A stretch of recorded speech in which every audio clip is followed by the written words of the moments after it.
Olá, sou Vitor Massali. Vamos falar um pouquinho hoje sobre o framework Cynefin. Aulão. Primeiro falando um pouquinho de origens do Cynefin. O Cynefin ele foi criado por um pesquisador galês chamado David Snowden e é considerado um framework sense-making. Ou seja, um framework que faça sentido.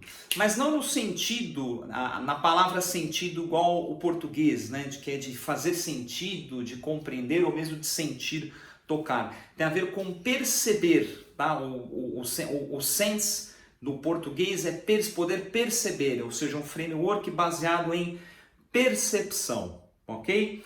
Então agora eu vou, nessa primeira aula, vou dar a explicação em linhas gerais de como funcionam aí os 4 domínios, dar exemplos e nas aulas seguintes a gente vai aprofundando aí um pouquinho o conhecimento, ok? Seguinte,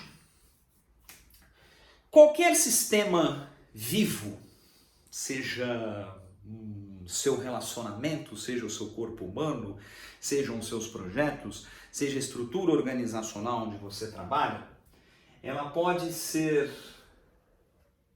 compreendida em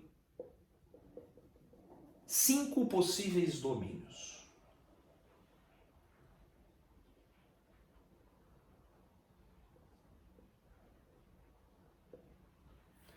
O primeiro domínio é o domínio claro, antigo domínio óbvio.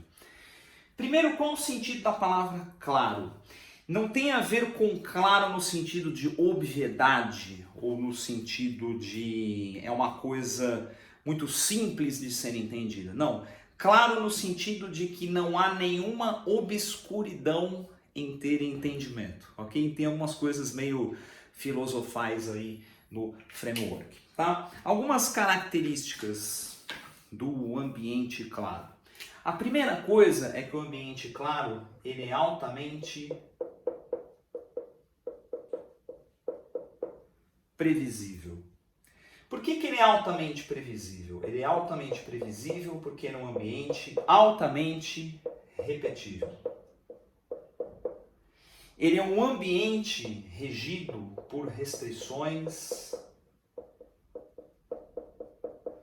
rígidas. E ele é considerado o ambiente onde nós operamos muitas vezes com sistema de checklist, ok? Então vou destacar aqui sistema de checklist. Alguns exemplos, né, de sistemas claros. McDonald's. McDonald's é um sistema claro. O camarada que trabalha no McDonald's, ele tem uma rotina que ele executa todo dia. Ele tem um conjunto de restrições, de regras rígidas, ele tem um conjunto de passos para montar o lanche. Se ele desviar aquele passo, o seu lanche sai uma desgraça. Basicamente, ele executa um checklist para montar o seu lanche. Então, ele é um ambiente altamente controlado, ok? Ele é um ambiente que tem que estar altamente estável. Então, temos aqui, por exemplo, o Mac, temos aqui, por exemplo, linha de produção, linha de fábrica, Fabril, ok?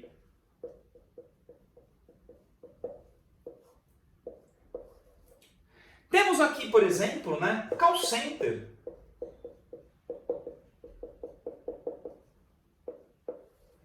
Estamos aqui operando o call center. Quando você liga para uma TV a cabo, geralmente ele executa um checklist, ele executa um repertório de coisas.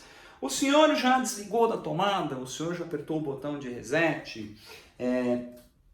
O senhor já arrancou o equipamento fora? Já tirou o cabo que vem direto da rua? Ou seja, é um conjunto de passos que, se executados, você chega no resultado. Por que ele é previsível? Se você perguntar para o camarada do Mac quantos lanches, em média, ele produz por dia, ele vai dar essa resposta muito fácil, ok?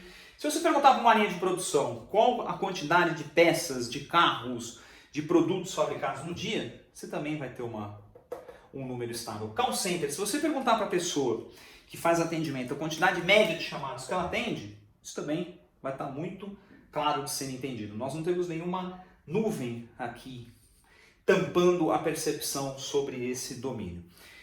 Por que eu coloquei aqui uma linha pontilhada? Porque para nós falarmos do próximo domínio, que é o complicado, existe uma fronteira, e essa fronteira é obscura. Por que essa fronteira é obscura? Essa fronteira é obscura porque ela é uma fronteira humana. Pelo fato dela ser uma fronteira humana, você não consegue tratar isso aqui como uma fronteira determinística. Ou seja, nós saímos do ambiente claro para o complicado quando?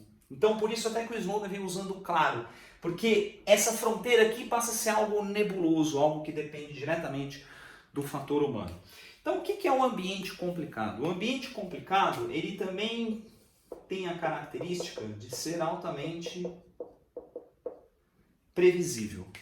Porém, diferente do ambiente claro, que é basicamente a execução de um checklist dentro de restrições rígidas, o ambiente complicado é um ambiente que depende diretamente de análises, de compreensão das coisas. Você depende de análises de quem?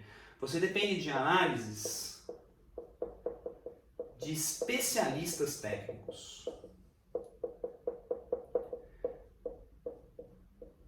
Ok? Diferente do checklist, diferente do claro, que é uma execução. Aqui, ó, eu dependo de especialista técnico.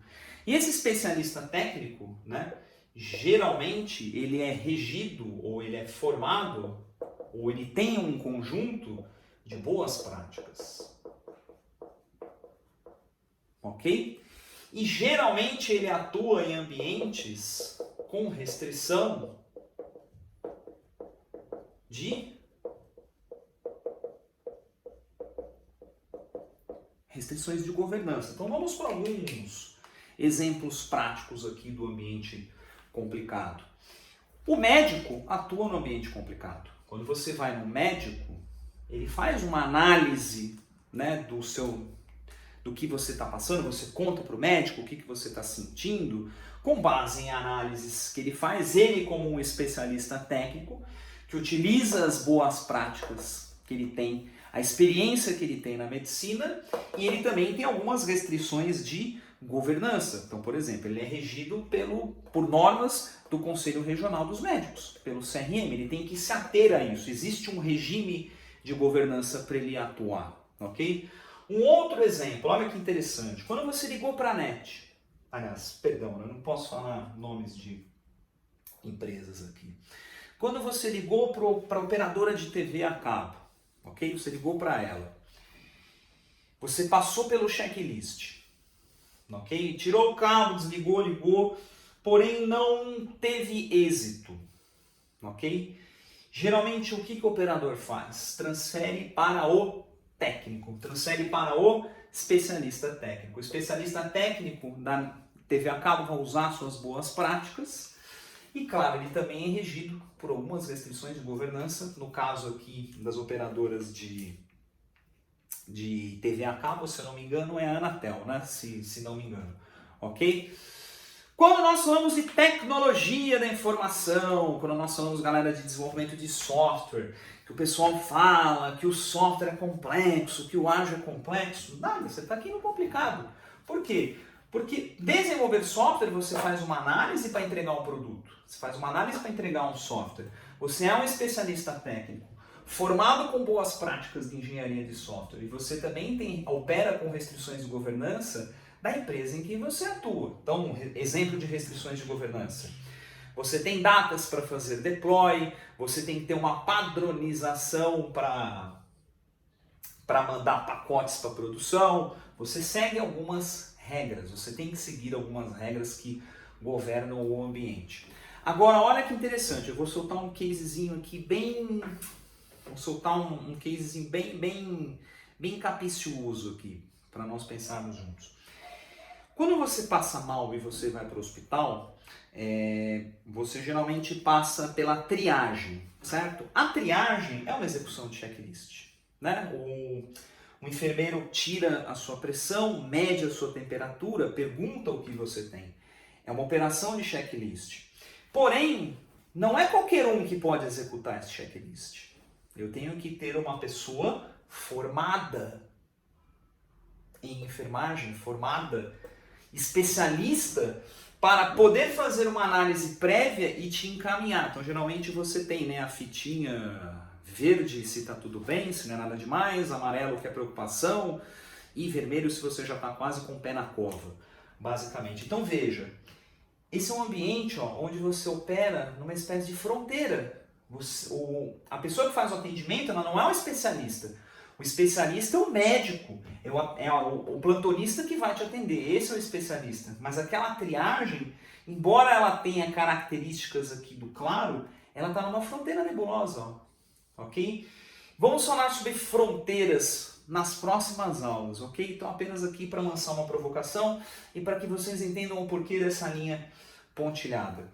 Esses dois sistemas aqui, ou esses dois ambientes, é o que nós chamamos de sistemas ordenados. Nós entendemos sobre ele, nós conhecemos previamente o comportamento dele. Precisamos conhecer previamente o comportamento dele para nós termos uma estabilidade. Agora nós vamos para o complexo. Perdão, nós vamos criar um padrão de cores aqui para ficar de fácil entendimento.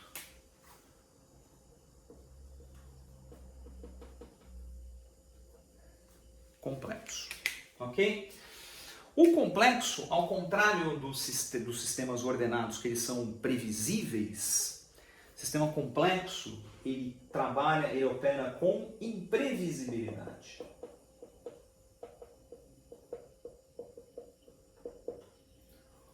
O fato de você trabalhar com imprevisibilidade, isso força com que você tenha adaptabilidade.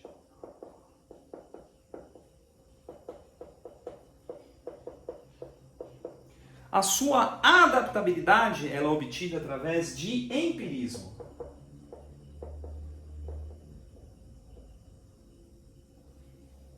Ok? Então, o ambiente complexo, diferente dos sistemas ordenados, que você conhece o comportamento previamente, nos domínios complexos você descobre o comportamento, você descobre e você se adapta. A imprevisibilidade gera adaptabilidade.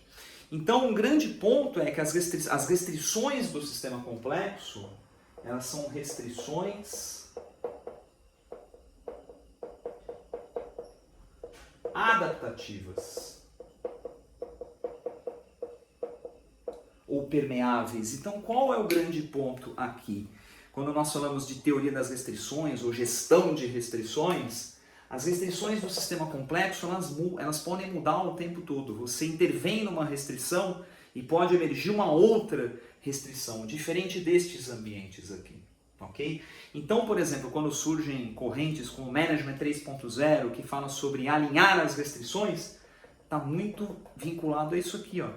Ou seja, o gestor 3.0, chamamos assim, ele tem que estar olhando o tempo todo, porque isso aqui muda o tempo todo, dadas essas condições de imprevisibilidade e adaptabilidade. O ambiente complexo é o ambiente do experimento e da inovação. Experimento e inovação. Então, startups operam puramente no complexo. Iniciativas de pesquisa e desenvolvimento operam puramente no complexo. Algumas campanhas de marketing, elas podem operar puramente no complexo. Aí muitos aqui perguntam, e a Vitor, e a TI? Ela opera onde? Eu vou falar para você que não é no complexo, puramente. Mas, talvez não no complicado. Onde opera a tecnologia da informação? Próximas aulas, ok? Por hora você tem que entender que esse aqui é o ambiente da inovação, o ambiente do experimento, ok? O ambiente do desconhecido. E por fim nós temos o sistema, aliás, por fim não, temos mais dois. Nós temos o caos, o ambiente caótico, caos. O caos ele é algo totalmente disfuncional. E ele é algo inédito. ok? Disfuncional. Então, um terremoto, um acidente de avião, um acidente de Brumadinho, o carnaval do ano passado, que choveu uma desgraça, todo mundo ficou ilhado, eu estava fora de São Paulo, inclusive só acompanhando à distância. Então ele é um ambiente disfuncional, ele é um ambiente inédito e ele é um ambiente onde você não tem restrição nenhuma. Ele é um ambiente zero restrição. Inclusive, muitas vezes, para sair do caos, e falaremos isso nas aulas seguintes, nós temos que introduzir algum tipo de restrição para sair dele. Esse é um ambiente totalmente disfuncional, zero restrição, não tem nada governando. E você só tem duas coisas a fazer no ambiente caótico.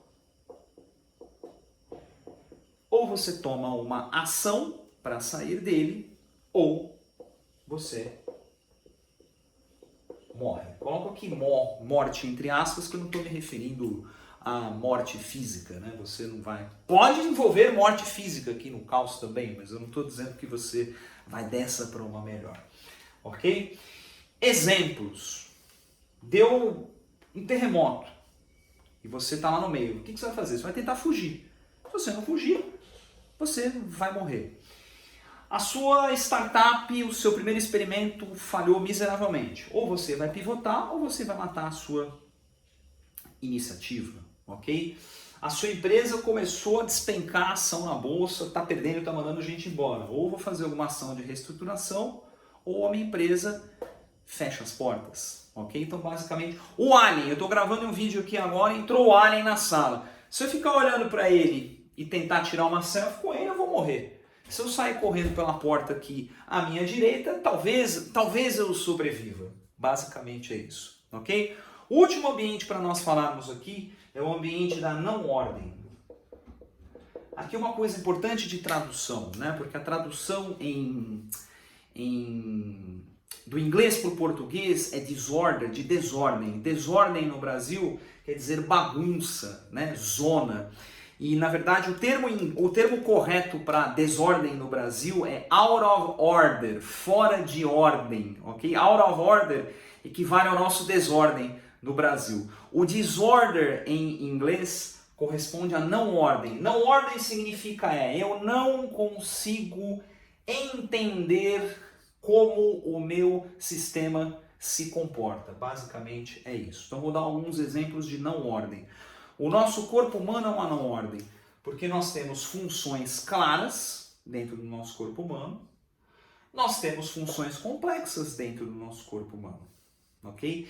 Em algumas situações, dependendo do que fazemos, o nosso corpo humano experimenta momentos caóticos. É difícil precisar o corpo humano. Agora, se nós analisarmos sistema respiratório, nós conseguimos ter um diagnóstico, sistema muscular, nós conseguimos entender um pouco mais. Ou seja, a não ordem é quando você está avaliando um sistema que ele é muito amplo e eu tenho que decompor a análise desse sistema em partes menores para poder ter um entendimento maior. Então, por exemplo, a empresa, nos clientes aí ou empresas que vocês atuam. Ah, nossa organização é complexa. O cacete que ela é complexa. Você vai falar que a sua empresa o tempo todo está operando com imprevisibilidade, instabilidade, com experimento? Você vai falar isso para um grande banco, que o banco está experimentando o tempo todo? Lógico que não. Mas qual o ponto? A organização inteira tem domínios claros, ok? Tem áreas, tem iniciativas claras, tem iniciativas complicadas, tem iniciativas complexas e possivelmente pode viver alguns pequenos, espero eu, né, momentos de caos. Então, ou seja, se você analisa a organização de uma forma mais analítica, você consegue ter essa visão. Se você fala, minha empresa é o que dentro do Kineve? Eu vou falar que a sua empresa é uma não ordem. Um outro exemplo de não ordem, portfólio. Um portfólio é um programa, ok? Um portfólio é um conjunto de projetos, um programa também é um conjunto de projetos, ok? Se eu olhar o programa inteiro, eu posso ter projetos, iniciativas que se encaixam mais aqui, iniciativas que se encaixam mais aqui, ou iniciativas que se encaixam mais aqui. Mas o programa inteiro está como não ordem. Então tudo que você encaixa como não ordem, nós temos que fazer uma decomposição. Essa aqui é a aula 1 de Kinevin, Basic to Basic, bem simples. Próximas aulas vamos evoluindo. Vitor, o que é esse C cedilha aqui?